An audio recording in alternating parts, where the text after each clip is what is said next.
Alors, bienvenue dans cette nouvelle vidéo où nous allons créer notre première page sur Symfony. Donc, comme d'habitude, on ouvre notre WSL avec Ubuntu. Alors, évidemment, toujours pareil que pour ceux qui sont sous Linux. Enfin, que ceux qui sont sous Windows, ceux qui sont sur Linux, il n'y a pas besoin. On va rentrer donc dans le dossier WStarter puisque on n'est pas sur la Ravel. Là, je vous montre du coup comment faire une page en Symfony. Donc notre projet Symfony est là. On va se retrouver ici. Donc on démarre le SF Starter tout seul, puisque pour moi le SF Starter, la Ravel, c'est le projet où il y a la Ravel. Et on va cliquer donc ici sur les choses. Donc on arrive ici. Donc là voilà, il vous dit qu'il faut que ça c'est par défaut et ça vous montre voilà où sont vos fichiers, tout va bien. Donc, on peut cliquer. Alors, moi, je l'ai mis en raccourci parce que j'en ai souvent besoin. Donc, c'est la doc de Symfony. Donc, si vous allez sur le site de symfony.com, vous allez dans Documentation, Symfony Docs.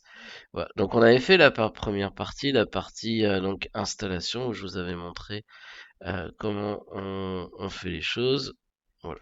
Donc, maintenant qu'on a fait cette étape-là, on revient, on va aller sur Creating Pages. Et donc, il vous parle de route et de contrôleur. Alors déjà, il va falloir comprendre ce que c'est qu'une route. Voilà. Là, il vous dit, par exemple, on veut créer une route qui est /lucky/number. Alors, qu'est-ce que ça veut dire? Parce que c'est pas très clair comme ça. Ça, en fait, quand on parle d'une route, on parle d'une URL. Donc, par exemple, ça veut dire, c'est ça. Voilà.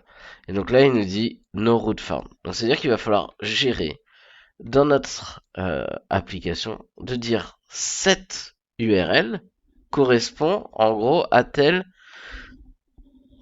fonction ou à telle partie, pardon, à quelle partie du code. Donc ça veut dire à quelle fonction. Donc comment est-ce qu'on fait ça? Eh bien, on va aller ici dans notre dossier SRC. On a un dossier contrôleur et là vous voyez qu'il est vide. Donc on va reprendre la documentation et vous voyez qu'ici il vous dit que voilà, on va générer a lucky, donc c'est en gros un nombre random et nous l'afficher. Donc il va nous dire qu'il faut créer un contrôleur, une classe contrôleur et une méthode en gros à l'intérieur. Donc vous voyez ici, c'est ça qui est bien dans la doc. Si on prend, donc, forcément, on doit créer un nouveau fichier. Donc je vais faire un nouveau fichier. Je vais me prendre le nom qui est ici. Hop, donc Lucky Controller. Alors voilà, là il se peut, on l'a vu sur la Ravel, il se peut qu'ici ils vous disent que vous n'avez pas les droits pour écrire dans le dossier. Donc on va corriger ça. Donc là vous pouvez faire CTRL-C, ls-l. Si vous allez dans app, là si vous voulez être tranquille, le mieux vous faites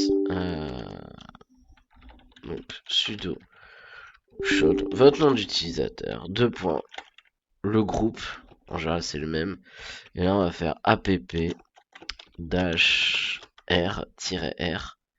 Il va vous demander votre mot de passe. Vous le mettez. Hop. Tac. Donc maintenant, je peux faire clic droit, new. On crée notre contrôleur. Voilà. Bon, là, il me dit que j'ai pas le PHP parce que j'ai pas le PHP d'installer. Il est directement dans le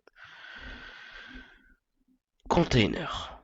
Donc voilà. Donc ce que je disais, un fichier PHP. Non, ça vous le savez si vous faites du Symfony. Regardez si jamais vous avez pas de base en PHP, que vous avez jamais fait de PHP. Peut-être avant de faire du Symfony, regardez la formation que j'ai faite sur le PHP ou regardez-en une en tout cas pour déjà bien comprendre le langage. Donc on va démarrer le PHP. Ensuite, on va copier-coller le code et je vais vous l'expliquer. Donc là, ça, on voit que c'est en vert comme ça signifie que c'est un commentaire, donc ça ne sera pas affiché.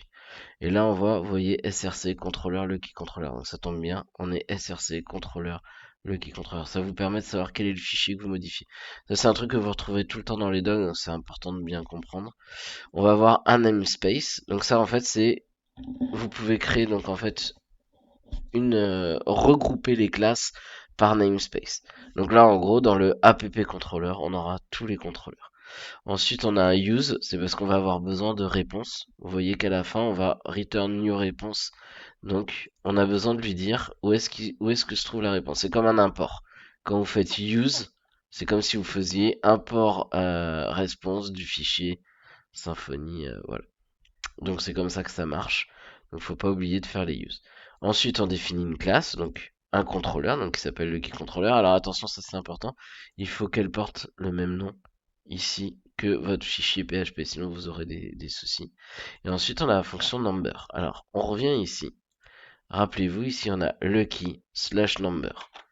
Donc là vous voyez, le key, il va aller chercher le contrôleur qui s'appelle le key, la fonction qui s'appelle number. Donc ça, vous n'avez pas à savoir comment c'est fait. C'est concrètement c'est le logiciel en fait. C'est Symfony qui est capable de faire la liaison. Et en fait, il va reconnaître assez facilement. Donc il va reconnaître, suivant ce que vous écrivez là, le premier ça va être le contrôleur, le deuxième la fonction dans le contrôleur. Et donc derrière, on fait randin qui va renvoyer un entier entre 0 et 100. Donc faites attention à bien sauvegarder. Ensuite, on rafraîchit. Et là, on a un petit souci. Il ne nous trouve toujours pas la route. Alors on va continuer sur la documentation. Voilà. On arrive justement à la deuxième partie. On a créé notre contrôleur, mais il va falloir faire le lien entre notre URL et la route. Donc on va rajouter, vous voyez, le use, donc c'est bien, il vous les met en vert, et quand il supprime des lignes, elles sont en rouge avec un moins devant. Donc quand vous voyez plus, c'est qu'il va falloir les ajouter. Donc là, on va ajouter le use à la liste des use, et on va rajouter la route ici. Et donc, on la met juste au-dessus. C'est ce qu'on appelle un attribut. Donc, ça sera un attribut de notre classe. Et donc là, vous voyez qu'on a bien mis slash lucky slash number. Maintenant, on va ici, on rafraîchit.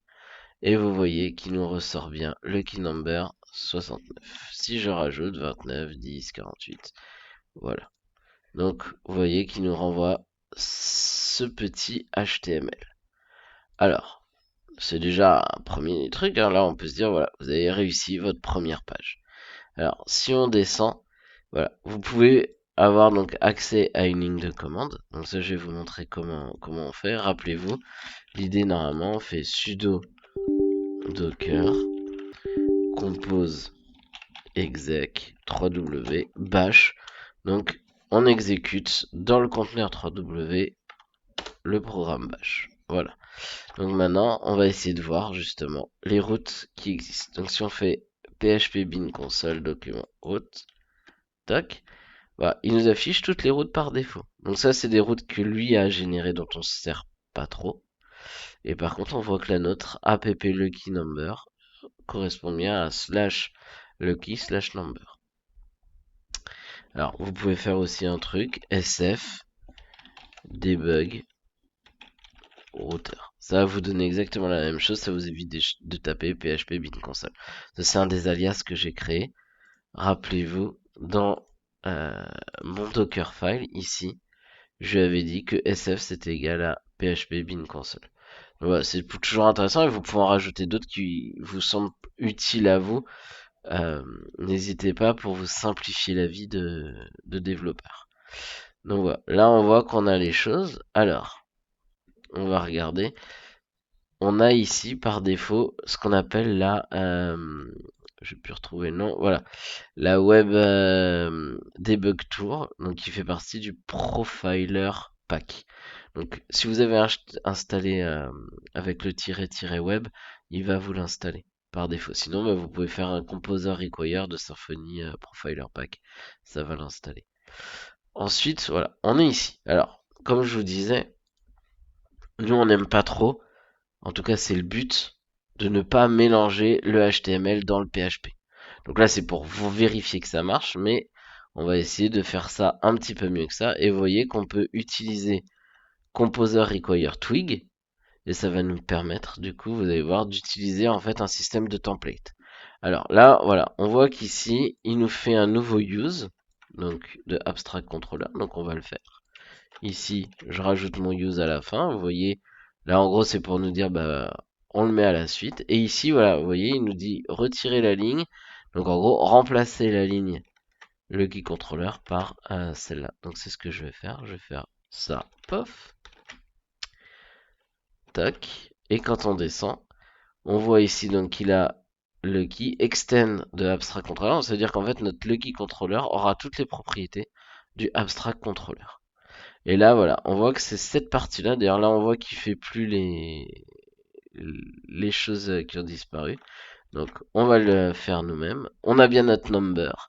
Et par contre on va remplacer le return par ça.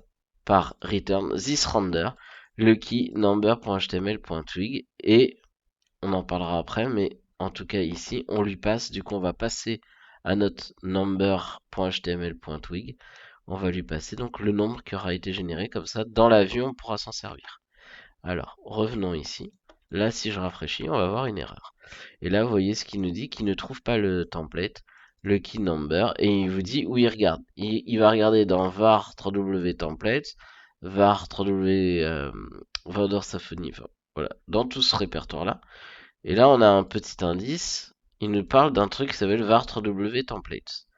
Si on regarde un peu notre application, on voit qu'on a un dossier dans app templates. Si vous revenez ici, donc dans votre container, si vous faites clear, ça vous nettoie la page. Vous faites ls, ou peut-être, on va faire ça un peu mieux, ls-l, voilà. On voit ici qu'on a bien donc notre dossier templates. Et si on fait cd template, hop, pour faire ls, on voit qu'on a le base.twig. Donc on a bien ce qu'on retrouve ici.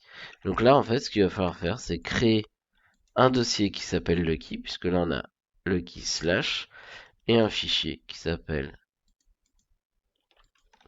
number.html.twig. Donc ça, il suffit de suivre la nomenclature, c'est écrit ici. Alors, on revient ici. Là, sur un rafraîchi, on va se retrouver avec une page vide, puisque dans notre number, on n'a rien mis. Donc là, si vous descendez, il vous propose ça. Hop. Donc là, qu'est-ce qu'il fait? Il vous donne, pareil, le nom du fichier pour le retrouver, et il met your lucky number is. Maintenant, si je rafraîchis, voilà, on voit que le lucky number, c'est 14. Donc voilà. Là, je vous laisserai le relire, mais du coup, ça vous explique un peu la structure. Donc, juste quand même, on va en parler rapidement. Config, vous allez avoir toute la configuration. SRC, c'est tous les fichiers de votre projet. Template, c'est là où vous aurez toutes vos pages HTML. Ensuite, vous avez bin, var, vendor et public. Donc, le bin, c'est là où vous avez tous les binaires qui pourraient être utiles, notamment le bin console, mais vous avez aussi le PHP unit. Var, c'est tous les fichiers qui sont générés, les logs, les caches. En général, vous avez rarement besoin d'y aller dedans, sauf si vous avez besoin de voir justement une erreur. Et c'est surtout quelque chose qu'il ne faut pas euh, envoyer sur le Git en général. Enfin, c'est courant à votre exécution courante. Ensuite, vous avez Vendor, c'est là où tout va être installé via Composer. Donc ça, c'est pareil, vous n'allez pas y toucher ni l'envoyer sur le Git. Et le public, c'est là en fait où quand on arrive sur le fichier, sur le projet, on arrive dans le dossier public. Donc en fait, le premier fichier qui est lu ici, vous allez dans le public, c'est le index.php. Et vous voyez, il va d'abord lancer l'autorun pour charger toutes les dépendances du vendeur qu'on aura installé. Et ensuite, il va démarrer Symfony avec le mode debug ou pas, tout dépend. En tout cas, il va récupérer les variables de debug et d'environnement que vous aurez mises en place dans votre projet. Donc, voilà pour cette petite introduction à comment ça fonctionne. Dans le prochain chapitre, on verra justement comment mettre en place une base de données. Donc là, vous pouvez aller plus loin, voir le routing, le contrôleur. Bon, je vous l'ai déjà pas mal expliqué, mais si vous voulez avoir plus d'informations et mieux comprendre, vous pouvez aller voir ça. Et même dans le Creating and Using Templates, vous aurez plus d'infos sur l'utilisation des templates. De toute façon, ne vous inquiétez pas, on reviendra dessus un peu plus tard. Donc je vous dis à la prochaine vidéo.